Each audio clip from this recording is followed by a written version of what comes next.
Hello. Tubabuuzaako abalungi n'okubeebaza okubeera part of the conversations. Lwaleero olunaku lwakusatu era nga ebutuukidde mu ggwanga ng'abakazi e Kamuli bali beddukidde baddukidde mu basawo actually babayambeko badressinga abasajja b'e Kamuli babba emmere y'abaana.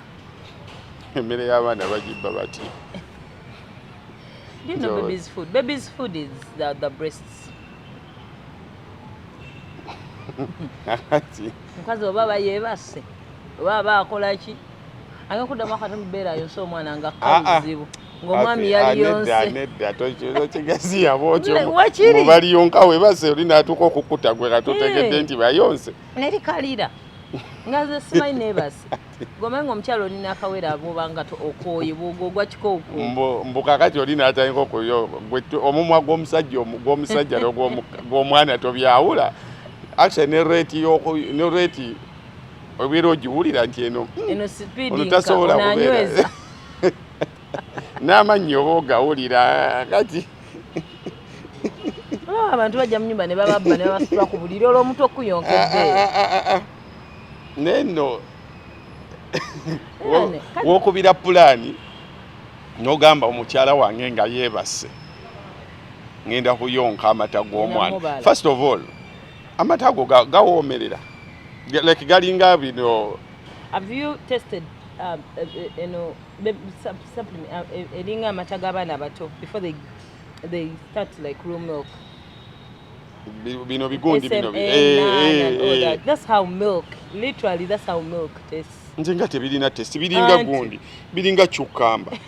Omwenza ndo bali omanyi amata nga bagajabuludde nnyo nga gali a little salty. Actually omwana bw'oba mu breastfeeding ate n'omuwa amata ga bulijjo n'omuteeramu sukaali they're gonna choose milk yono kubanga bulijjo sobola nga basawo barecommendinga mwana muyonse mabeere gokka before you mix in. Kati ki ekiyonsesa akaana ne kawanika n'obugulu ne kawulira ng'akali mu obwana obwo nga buyonka bunyiizi kagira bwe kati kasooka katakula nnyina waako nekegira bwe kati ogenda okulaba nkaje n'obuza kano enyonka biki kakati ndowooza abasajja kyekibagiraagira n'enjala nnyingi. Because it sounds omusajja you're not even literally supposed to suck the breasts. Even in natural calamities, you are supposed to caress. Not as if akyusa radio bayita batya nobo waliwo dekezo radio agatojja tokyusa nobo yo. Nobo is that akakantu ke banyola. By the precaution egendere abakyala temukiza abasajja bayonka amabeere gammwe. Omwana wabayonka ebbere they are literally soothing it. Taliteekako manyi kyobula ng'osanga abawala nga tazaala nko nga amabeere gaagwa. Bagayonse bagazunziza bagazeeri nedda ekireeta ekyo ebintu ebyokusikambula ebyo omusajja n'abanga asika omugoyo actually omwaka kanywanda omuntu lumwe ajja kukakuulako literally abakazi b'ennaku zino ebyaddala engeri gye mwekulira bwe mwagala temukyagambwako kuva mu basenga. Kakati feelings n'omubiri okutandika okuproducinga whatever is needed for the activities to go on biva wala nnyo. Kati muli bakusunda mu bugere mu ngalo oluddawa kakati otherwise omuntu bw'atakola ebyo byowulira nti gundi alina amabwa gundi alina blues because ebintu ebisinga ne edda ng'abantu mukyagambwako omuntu bamuteekanga mu kirowoozo n'abarede emmotoka neekolera neetokoterawo gwe omuntu agenda okutuuka okuvuga ng'alinnyamu bulinnya kalo nga buli kimu era agamba nga bwe bamukwatako bati nga babuuka naye abantu b'ennaku zino kati muno actually ensonga lwaki olumu omuntu bajja atandika bafumita ebiti we bati olaba ebyo bigundi ebyo bi 50 shades of grey rough sex biva kubeera nti readiness of the body tekyaliwo.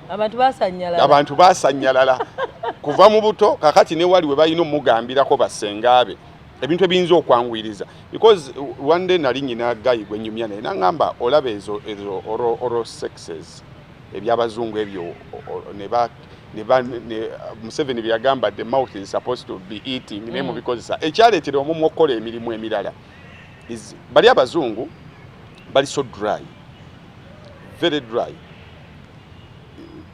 Kati ne ndya yaabwe ereetera abasajja okuba nti they are not as quick functional as African men.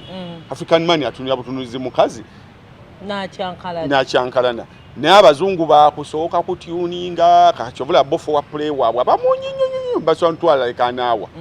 Kakati abaana bafola okuba baadopting embeera z'abazungu bwomugagende wasengawo ngagamba ani bwomugamba naye genda olye ku bino ebintu va ku chips and chicken banne mulye ku mmere yaffe nganda ngakugamba ani. Kakati ebivubuka biri awo webityo kati n'abawala nabo bwe batyo kati bakusunda nnyo otherwise muvaayo nga buli omu ayina amabwa. So bw'oba toyagala bakubenga abakyusa noobu yebbeere aye nga abakyusa kanoobu ogenda okuvaayo nga wenna saliva wenna instead of like feeling over how that feeling ate instead of enough feeling a pain. Ogenda okuveeyo wenna ngo feeling a pain wenna buli wamu wakuluma omuntu opovu kukuluma wenna obunyama luso olinga ava okunaaba kugamba literally bwe mba mwagala okwewonya ebyo you go back to Lucky Dube yagamba back to our roots.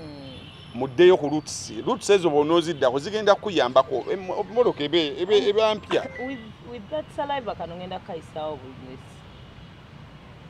Amalusu ago ge mweteekayo eyo wansi ge gasinza olebaleetera infections ezo nze kati mbabuulira galimu acids. Wansi Katonda yakolayo nga waliyo ebyayi ebino eyo nsi ndala ye nga ye nannyini kutondayo yalina bwe yatondayo kati oyongeddeyo ebintu ebitalina gena it's like a foreign body kiringa kantu kugwa mu liiso kati omaliriza kyobola nga buli lunaku mubeera kuzikkanula nga mujanjaba infections. Osanga omusajja nga ogamba kati tuli ku lutalo lw'abakyala okuba n'amazzi tebeesonsesa ebintu nnyabula bannange kati abasajja steaming owunye bulungi nga bwewaliiridde emmere n'olekayo ebyennyanja nti wakunya bubi banga balina akabaafu bwe bakutuuza kabaafu. You're literally affecting those layers. You're just to shower, you're just to be clean when you go to toilet, clean very well. Tawaza tosonse kayongalo waleke. For the national water, consult your singers. Bamanye ebyokukola. Kakati n'abasajja nammwe munywa kati buli kintu. Tuli ku lutalo. Lumu omusajja agenda kubalu. Yatuma abakyala amazzi n'abasajja amaanyi g'ekisajja. Webanaabimutwalira tabigamba. And bwe bali kunyumiza nti that the sex game is all about the brains. The brains. Kankubulireko bulamu bw'ensi eno like olaba wano ffe wetuli we are presenting is a vibe. Yeah. Vibe ne bw'oba wanyedde emwanyi n'ojwa biki byonna ng'oyina looni ng'oyina omwana mu ddwaliro ng'oyina ebizibu literally your brains are not like prepared for that. Ne bw'onookola otya tulaba nti mmese oyo agusamba na ensi yonna neyanaamirira naye bw'ajja ng'obwongo bwe bulina ebizibu era ajja kubeeramu mu kisaawe nga tamanyi niyakikiddako. Ewaka yalese omukazi olwedde oluusi ayina kino babaganyo basasula emisaala. It usually happens to me.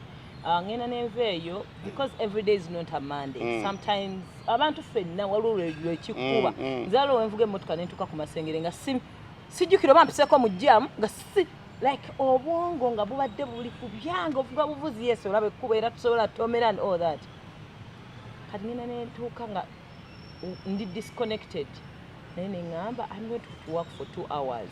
Eno omuntu gye nnina oyingira naye studio ntera okukozesa ekigambo bismillah. I'm like buli kimu kati kigende ku pause. Kati Katonda wakuyamba muno gwokola naye namutaapingako nga ye alinamu ku energy. Then you move on. Ebisaa bbiri ng'ozikubye ozimaze. Naye singa osigala mu low mood everyone is going to say hafi abadde ki. gundi oyo ba present kati nakulaba omulundi ogusooka agamba omuwala oyo ba presentinga biki aba bulijjo ne bagamba no omuwala si bwabeera mulimu lwagi kubanga alina bwomu neeba y'amaanyi naye nga vibe soka kati n'ebyo ebibatawaanya it's all about vibe. Tubula nga twewuunya abantu those stories tetera okuwulira nti abantu bahavingidde sex mu lumbe because tetumanyi wali wafuddewo omuntu. Everyone is at their lowest mood. Gojjewa vibe. Ekutuusa okunyenya olusiisira. I know. Kati omanya nti kya vibe omanya nti wadda mu normal sense vibe yaabwe yalinye. Nogabana. Ewantu wali abantu nti just katono nnyo emmotoka mulimu mmotoka omuntu asojjikoonako you disconnect. Mumujja vibe to be comfortable and just start having sex in that car. Anyway, asajja beka muli bane mbagaye bava ku mabere g'abaana. So basebo ne banyabo. Ne kono mawe tutusiza. Omusajja akuba mu plan n'agamba bannange. Amata nasemba amatalita koma amata gende lita akati kweri. Omusajja atagenda okuba mu ayasemba ddo okunywa kututa. Tasha amayi n'agamba olusi beba yagenza okudda ng'emmere baliwo y'abaana ya mukyala enakawere bagiridde teyaleseewo ssente. Ate bere ya mama litumbidde litiri. Bere ya mama litumbidde atunulira kabboyi kali waliko kakyalina ebiseera by'omu maaso. Naga abasewo ne bannyabo bali nsomako mu bitabo. Noza bagula n'obugaati. Tokikola. Nanywera ku mata. Nedda mbugaati. Ojja oguluba n'akagaati.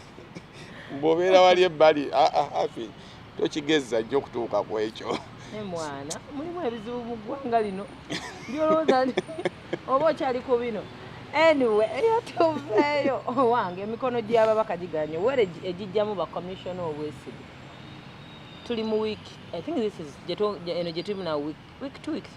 I think week 3 nga baagala okuggyako ba commissioner abaleeta propose eno balaga abasajja beeyisiza ssente era kyanguzi nnyo kya bulyako era babbikondo naye abalala abatateekako mikono kati nova kubatateekako mikono kati abatandisa ogijjayo be basinze okuneewuunyisa waliwo abagambye neerabira omubaka Veronica Nannyondo ye mubaka omukyala akiikirira Komansimbi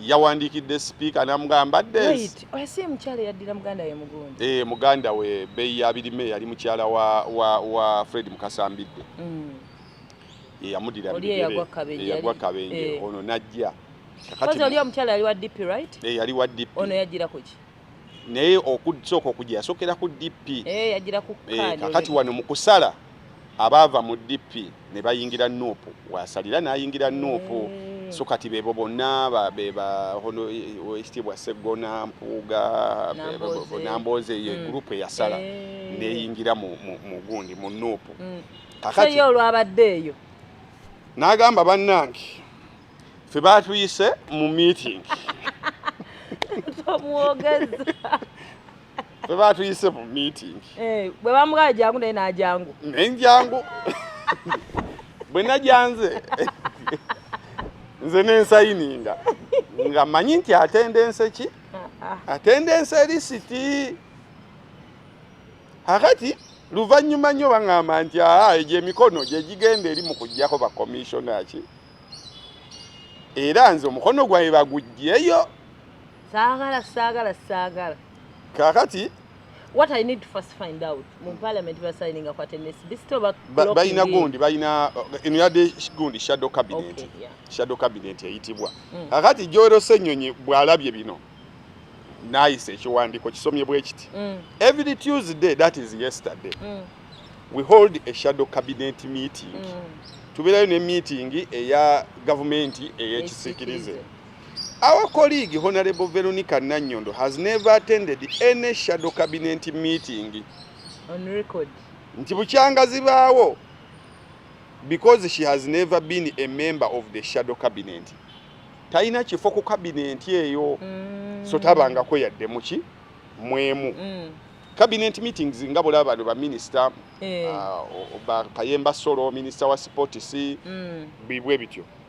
Yesterday we held yet another shadow cabinet meeting and she didn't attend it simply because she's not a member. Nannyonnyola n'ensonga. So yo twabadde ne meeting teyazze kuba siki si member wa cabinet. I was therefore surprised to see this letter.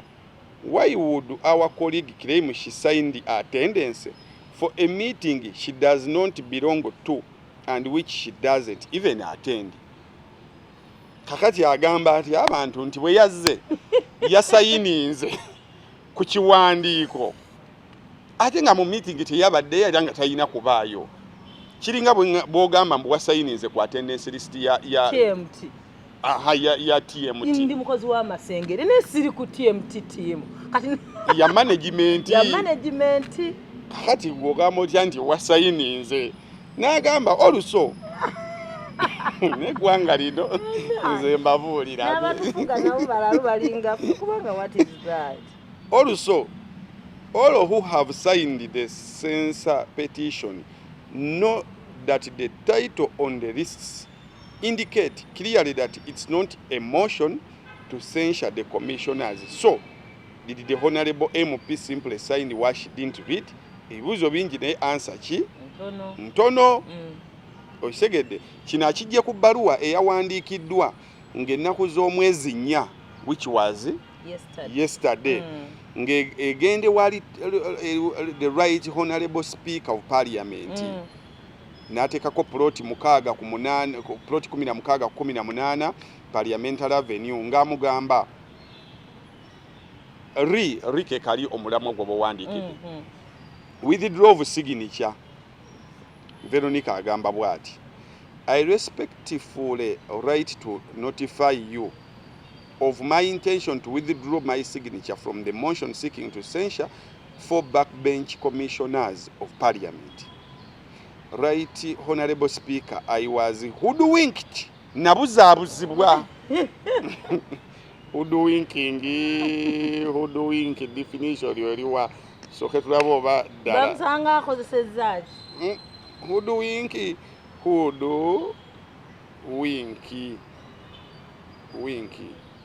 Yakakiba omuko. Asiko kaka mukwano.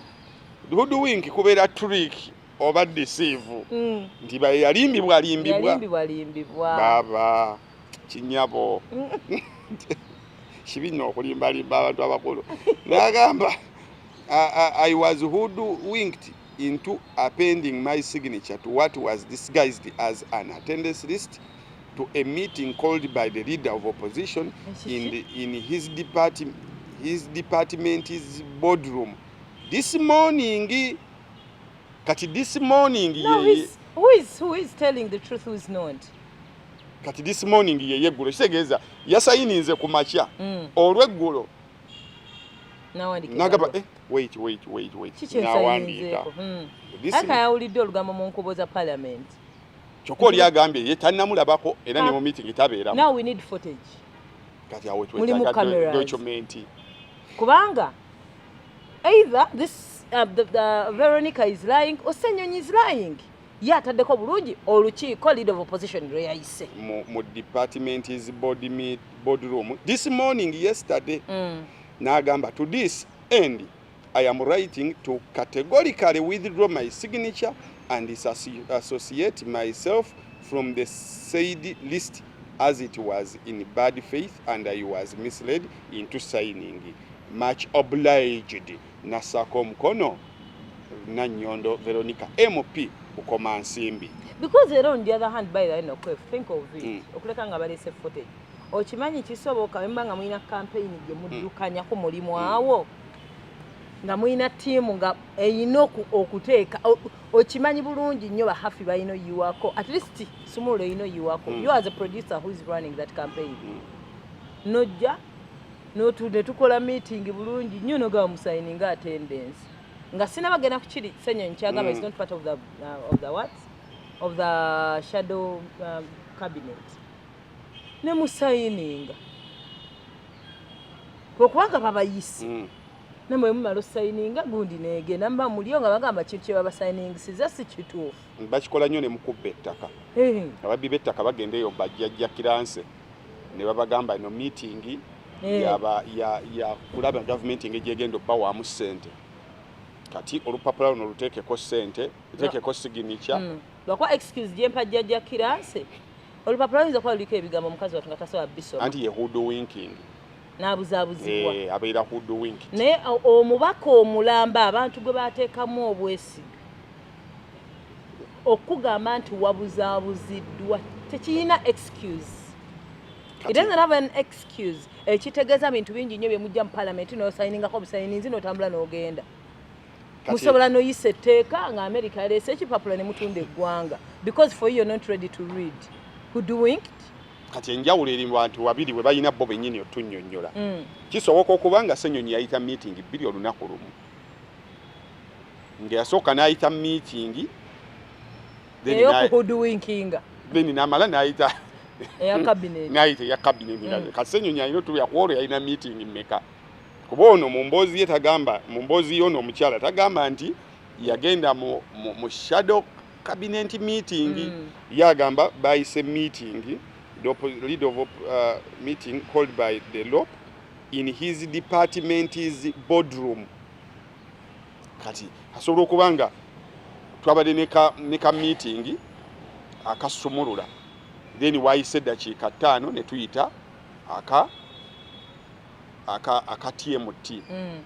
Ssenyonyi yayita tuyakolo yayita meeting bbiri ono n'asooka n'aba mu yasooka then n'addamu n'ayita eyokubiri kati ye akonsidalinga yakubiri oba ono yatusiriwaza. Okisegedde? So awe tuli. Acha. Confirming ebintu bibiri. Kubanga waliwo okubeera kati ekyo kivuddeko ekya hoodwinking banaatunnyonnyola oba waali meeting bbiri oba tezaali bbiri. Mu bumpimpi n'ekigenda maaso takkiriziganya nakyo. Ye question number 2. Of course that's why she's withdrawing. Afi osobola okuba nga okkiriza kwefufuga emmotoka naye ng'ekikunyiiza kuba nti yagitutte nga taggambye naye nga gye yabadde alaga yadde atutte ttooke lya maama wo. Awo omwami yankwanako nga mufumbo naye ng'abeera ajjako empeta. After some time ne mmanya nti mufumbo ne mugamba ekyokunkwana si buzibu. You would have given me a chance. N'obufumbo bwo si bulinaako buzibu. Ne neesalirawo ne ngamba oba ngenda na musajja mufumbo oba atali mufumbo oba naye kati nze wa making okuchuzinga omusajja atali mufumbo. Yatinga mufumbo. You hoodwinked me. Nyeyo kigabo ky'oluzungu. Wabuzaabuza. Kati ono ekigenda mu maaso naye kiŋŋaana kuba nti nno ddala nali saagala bwe kigenda maaso takikiririzaamu nti omusajja yali tamwagala kati nti ye question gyalina otujjamu naye kale kati nsalawo kikale nabuzaabuzibwa kati ye question gyalina anange ombuuza ki ekyaddirira nti nga bamaze okubuulira nti omunnange ndi mufumbo kati wasigala ogenda mu maaso naye olaba omusajja nga byankoledde bingi ne ngamba wa eyasuzeeyo ne bwokera sinaga kolimirwa ebikolima ebyo biba bisikire wayombamu katono awo olaba mwagadde ng'era simanyi kati ate mmanyi kabeera ono omusajja wange kyekyaliyo kigenda kudda mu reverse buli kimu kyaggwadda teriyo kenneesigalizayo noga nti akonkawa batali bafu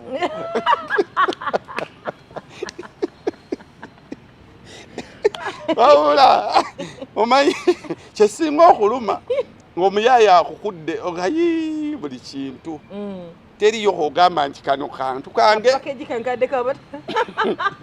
era olaba bino ebintu by'emikolo we binyiiriza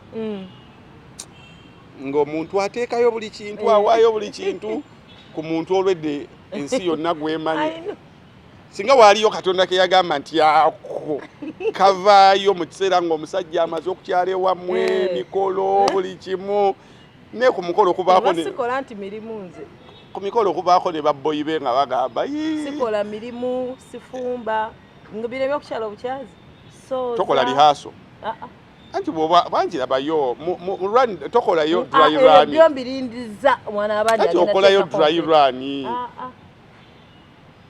anti ojja tuuka eri nga tobimanyi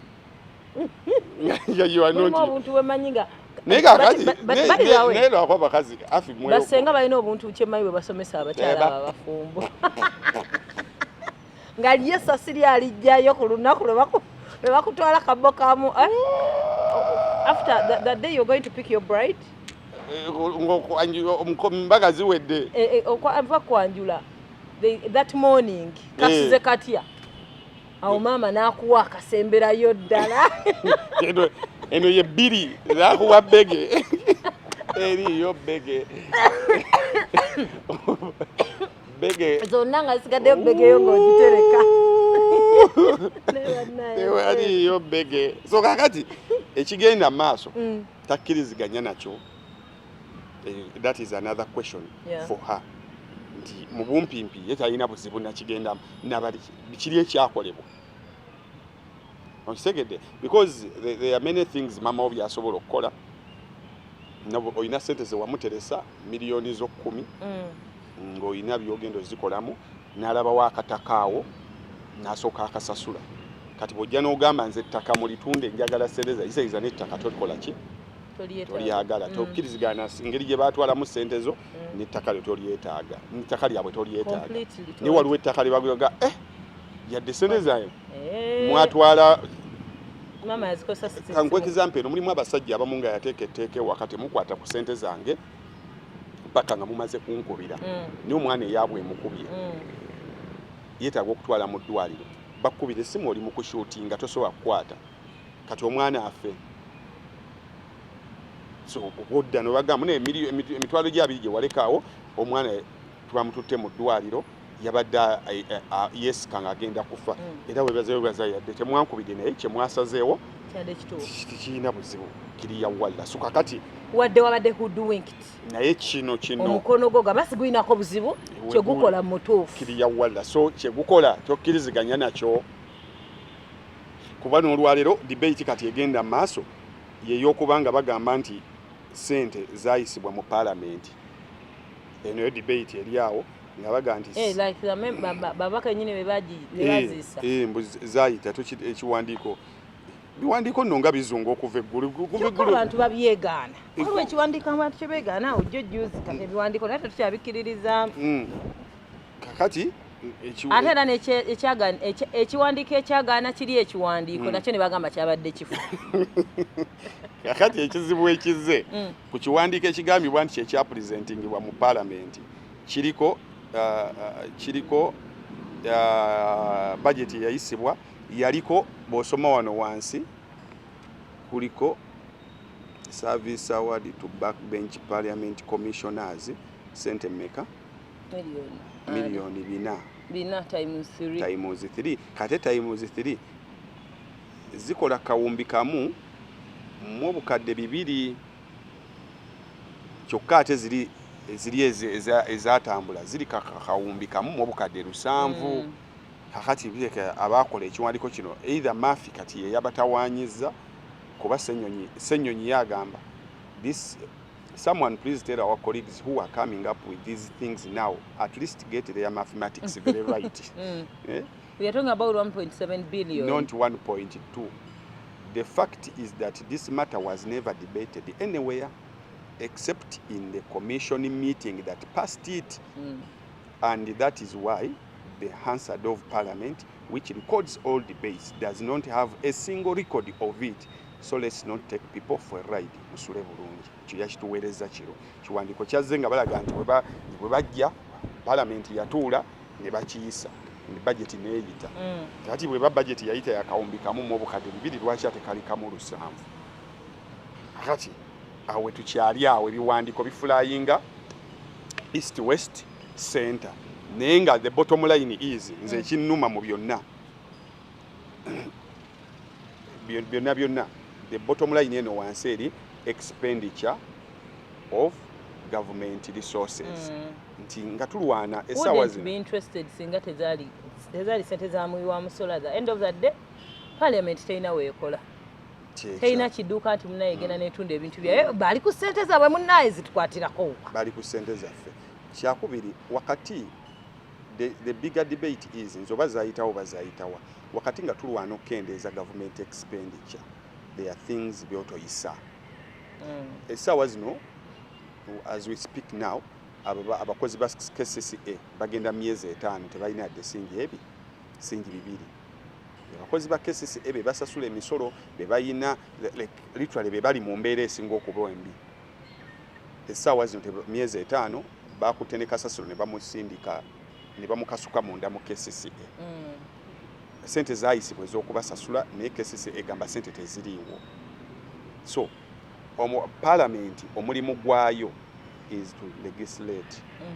Yeeyisa sente ezikolewa ya budget zeziyita kakati ebizibu by'abantu bano balina omubaka abakiikirira. Omubaka abakiikirira ebizibu byo omulimu gw'okutuukayo to minimize the administration expenditure so that sente zisobola okumala ffenna nga bwe tuli.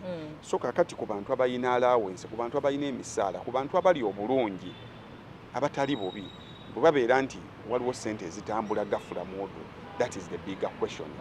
So whoever says kakati nze siteekako mukono, literally you are okay with the government expenditure and the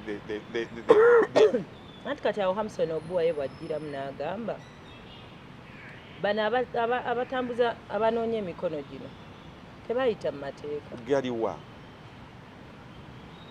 nti kati baba zo sente zo zayita mu mateeka. Because okimanyi mbuno wano ekisinga obukulu balireetamu obuntu obulala obugoba ekituufu ku mmeeza. Kati amateeka what do you mean? Nga sente zo zaayita. Kati does he agree nti ddala sente zo zaayita? Hamson Obuwa yakkiriza. Because nzijukira story we yafuluma nasomako mu Daily Monitor baamukubira n'agamba tannababbira bako. Naye kati kuloko abanoonya signatures he came out and called out the NRM members. N'abagamba temusaako emikono. So this communicates to one thing kyesobola okumaliriza n'ekirala ababaka ddi we beesalirawo ddi we balaba ekikyamu n'ekituufu babanga nampala gavumenti asobola okuvaayo n'agamba tetulaba omubaka wa NRM memba yenna nga ataddeko omukono naye beesalirawo tebeesalirawo. This goes to one conclusion, every man for himself. Era nze ngamba nnyo abantu abalina hopes mu bakulembeze ne bannabyabufuzi. Don't have hopes zo obutakubwa pressure. Yingira ng'ayingira mu mukwano gw'ennaku zino like omuntu musuubire nti essaawa yonna inda tiwakikolera surprise yo erina kubeera nti omanyi nti Hafi Nerera ngambye she loves me. That should be your surprise. You should be counting on the positive things. Maiti Hafi yangambye agenda kuzaalayo omwana kunzalirayo omwana asooka. That should be the surprise. Bwagamba sijja kuzaalira ekyo kirina kuba surprise. Bwagamba ntoddamu kuba ku simu yange tekirina kuba surprise. Just expect the worst from our leaders. In that we bakola ekirungi ebeera surprise.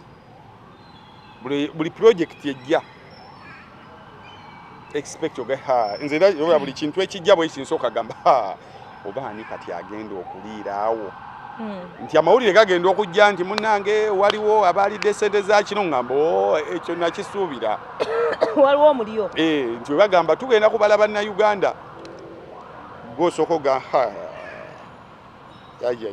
akediza abantu zigenda kutambula Debadde ne bagamba munnange tebatusasula lelelele uga okay kati kyo nadde nkisuubira. So in Uganda don't be surprised mu buli kintu kyonna ekijja. Kiki nagamba twakolako video ne nkugamba nti bino ebyemikono tebiyinza okutatuuka gye bituuka. Naye statement kuba kati singa tetwabadde na mikono twalitegedde tutya nti omuntu asobola okwesiba mu meeting gy'atalina kutuulamu. Okitegedde so kakati byonna buli ekijja kireke kitambule kijja kubaako gwe kirabisa kijja kubaako gwe kifungula kijja kubaako we tujja omanyira nti omubakawo wadde nga gwe wamulonda ayingire parliament naye n'abamutegeerera kakati bwe kibanga just attendance list erina just one line waggulu ekulema okutegeera how about ebiwandiiko bya parliament ebibeera byenkana bwe biti abasajja baleeta report bolaba ezo bills nga zigenda okuyita abasajja babawa ne leave n'agenda akola research n'aleeta ekitabo nga kakati ofuna budde ddi okukisoma bwanga statement just headed paper bwebanga attendance list yakulemye okumanya nti eno attendance list constitution ya Uganda peno obuwaayiro bonna wali ofunye obudde obugusoma n'obutegedde mu meetings zino eza company zetutuulamu baleeta paper nga bagiflippinze ewekutuukirako emabega eyo mu nnamba gy'otuddemu just you're eager to go back olabe baani abasayini and then you're forced to even read up kikyo osayiningako so kakati ababaka baffe awo bakyali so sekikubondoza ka statement stage gy'osigazaayo nga last card yo manyi bino tebijja kuyita ojja funa obudde otuyitiremu kumanya g'abasayinize wakati bino byakulabisa tewali nnyo ekyo bagenda kukola ne kasita olabisaamu tuyitiremu ko kumanya ag'abasayinize kino ate kiwandiiko kigamba ki omanyi ebiwandiiko biyikanga mazzi waliwo kino kiwandiiko kigamba ki regional sittings of parliament in the place bawandikira speaker I'm writing in regards to the regional sittings of parliament parliament yagala kutuulanga mu bibuga ebyenjawulo parliament yagala kubanga etambuza parliament mu bibuga ebyenjawulo I had thought the business of committee of parliament would sit to discuss this issue of planning purposes and the parliamentary commission as well since the matter has financial implications. I have learned that preparatory meetings have already begun for different teams. I request to be furnished with more information regarding these sittings.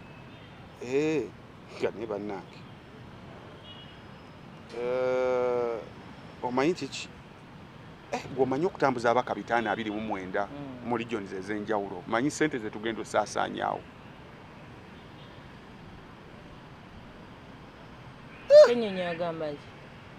Ssenyonyi ayagala engeri gye birimu finance ayagala batuule basooke bakyogeremu kubanga ebyadda nga tetulina ssente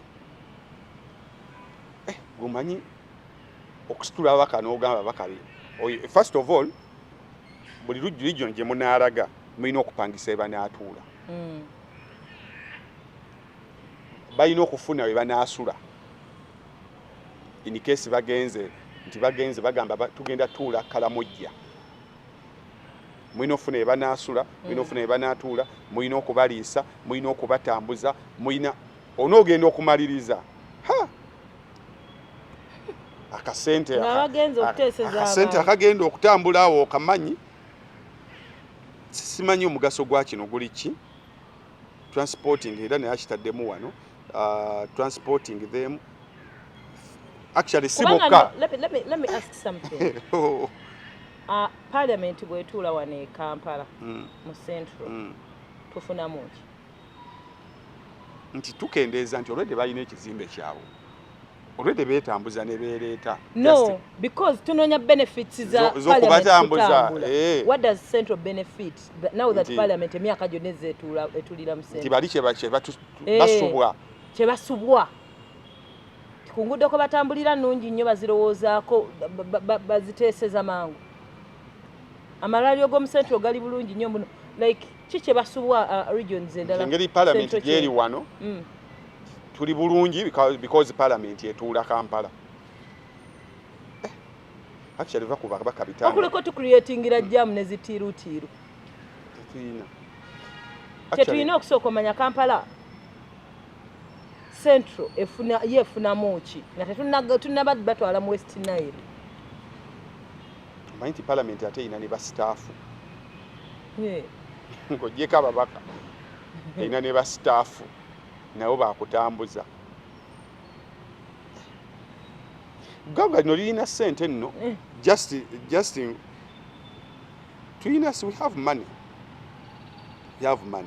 oba parliament wetudde creatinga emirimu emipya munnaye n'ogamba kayinga onogamba nti munnange namugongo lwe yazze abantu bafunyemuko ku buli mulimu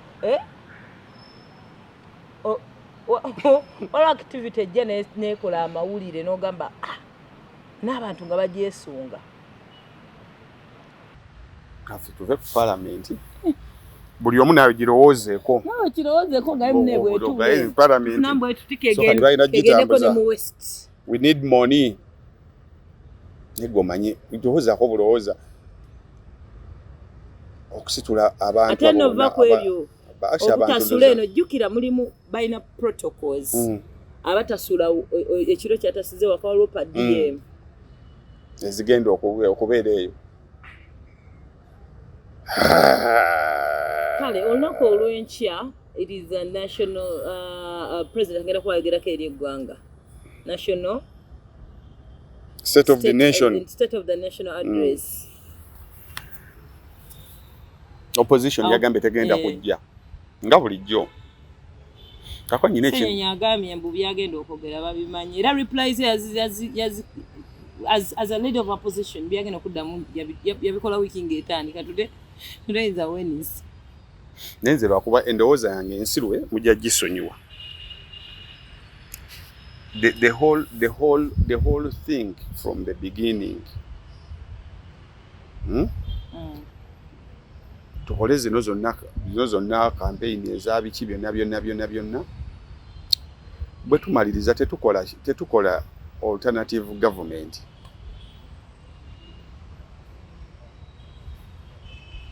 tetugendayo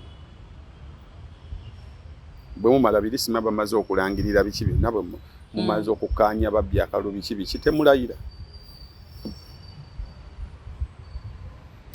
buli omu asigale gyali NRM ebere mu parliament yokka okategedde wali bamaze okulangirira temulayira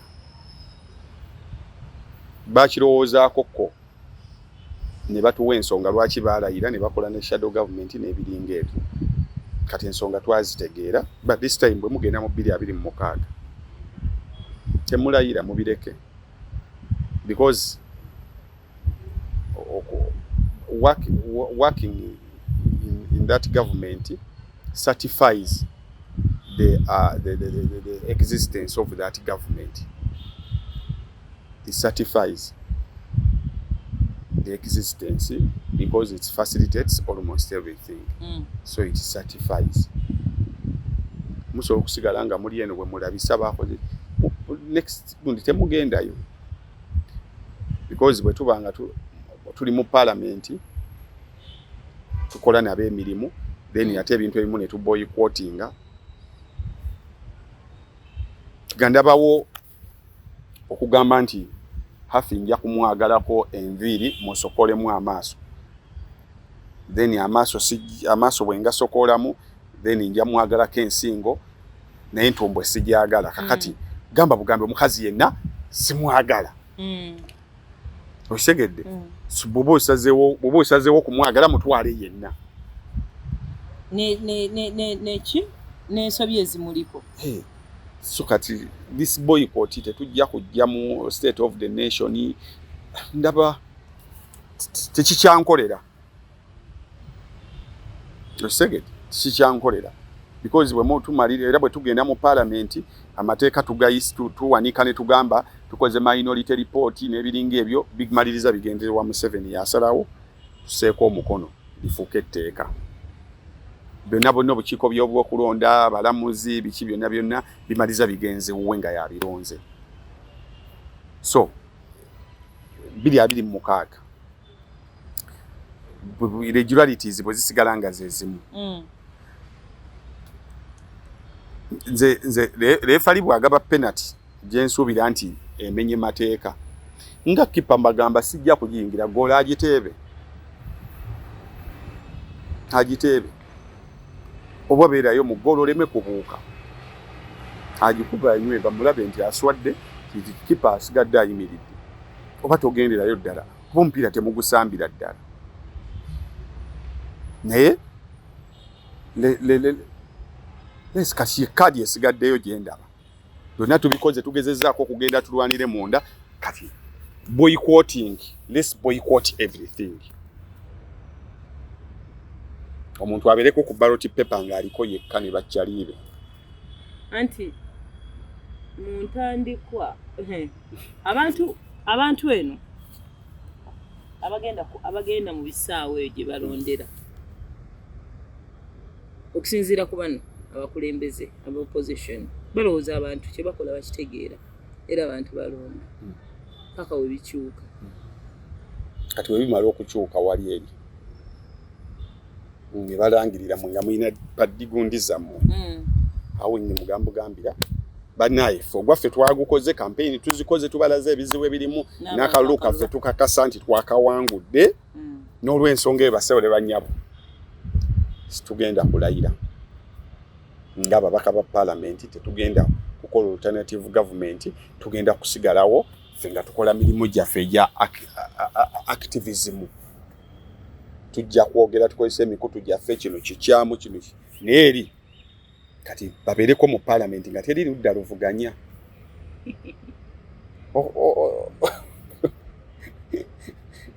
nga tebabeereeyo mu paalamenti this boycott from kigambo boycott kigaziwe kwa kati eno kadi y'okuboycottinga state of the nation ebaddewo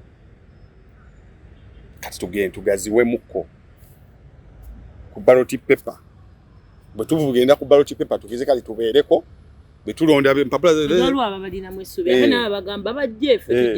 bajje tubawadde bwe mutuuka ali mugambe bannaye mwatuwa era tukakasa twawangudde bassebo ne bannyabo ngeri gyekiri nti akalu kakwatiddwamu from up to the bottom tetugenda gendayo tulabe paalamenti eddaka eya 2027 nga teriimu opposition kati tugezeseeko ne ku ekyo tulabe balina nteekateeka ki nga tebalina opposition babeereyo bayise ebintu byabwe nga ebyagala nga teri yabakubye ku mukono tuve wano kati mukoze bukozi ntondo tukole kunki mukoze ntondo ifinga Kyagulanyi abadde yali akomyewo omulundi ogwokubiri nandibadde ngamba if tadda gwakusatu omuntu bw'oba muyita dictator naye ng'ojja n'omwesimbako ne ku ballot paper n'olabikirako kiba kinsinuating because the whole dictator won't even allow you to be on the ballot paper. Kati kiki gambe katubaweeyo chance